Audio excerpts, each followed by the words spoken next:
Happy Friday. Welcome to the 3 Things I Learned, Saas, Sports, Tech, and Live Events. This week, we're talking about sending kids off to college. It's that season of the year where parents have to send their babies off to a major transition in life. So one of the great privileges of life that I've had is for 11 years, I volunteered with high school kids. I had hundreds of high school kids come through the church in small groups that I got to know very well.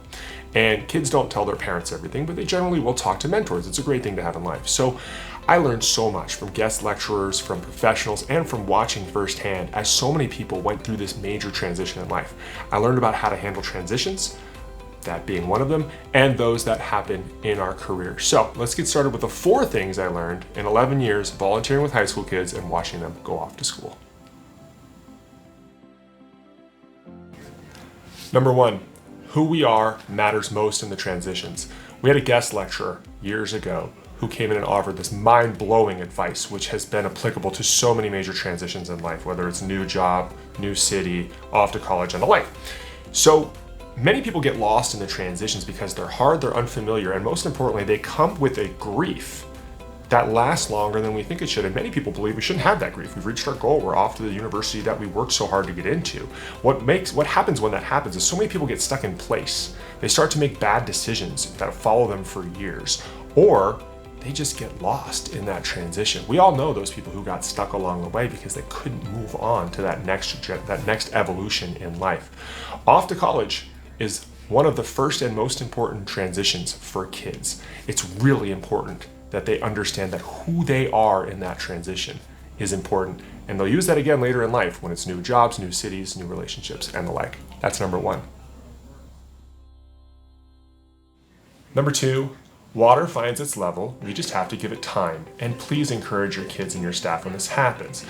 We all know when you get to college that some people find their best friends right away and they seem like everything is going wonderfully. And then there's the other side of the spectrum where some people who had a lot of friends growing up are having a hard time fitting in a new environment. The worst thing you can do on either side of that spectrum is change who you are. The ones who find their best friends right away, it's really good to remind them that besties change regularly and give them concrete examples of how that happened with them coming up through junior high and high school. Those who might be struggling a little bit, just continue to encourage them that there are others like them, that they will fit in, and please don't start making decisions to try to fit in that you'll regret later. It happens way too often. You just need that encouragement that this is not a unique feeling. Number 2, water finds its level. We just got to give it time. Number 3, set boundaries on the boomerang. Push them out of the nest. Kids want to come home too much, especially when they're getting stuck in the transition. See number 1. It's okay to come home occasionally for dinner. It's okay to come home on holidays. It's okay for parents to come and visit on Parents' Day, but preferably not more than that. It's time for them to make their new life. It's not okay to come home for weekends on the reg too often. And yeah, that includes when there's a high school sweetheart, which is encouraged, but it's important that they get moving on the transition into the new life. Number 3, set boundaries on the boomerang. We don't want anybody getting stuck. And finally, number 4, the one that comes up the most often, the one that I talk to the most parents about and get the most phone calls about. Half of the kids that are going off to college in the next month, at one point or another during their freshman year, will decide that they want to leave or transfer. Now, that sounds really high and people don't believe me. But then when they start to talk to other parents, they realize that it's probably even a higher number. And it's even the ones that you don't expect, the ones who seem so happy. Big transitions, they're a lot for everybody, even the star quarterback, the valedictorian, the homecoming queen.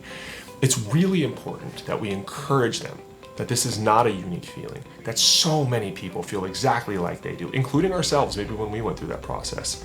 And encourage the parents because they get generally pretty worried when this occurs as well. The best advice we could give them is, it doesn't get better, but you do. Give it time, and you might like it. This happens with new staff, new cities, new companies, and the like as well. So to those who are dropping off kids in this season, congratulations. Parenting is the hardest job in the world, and you nailed it. Enjoy the season of change for them, encourage them, enjoy the season of change for you, and encourage curiosity and excitement. Soon enough, it's gonna feel normal too. That's all for this week. It's 3 things. We'll see everybody next week.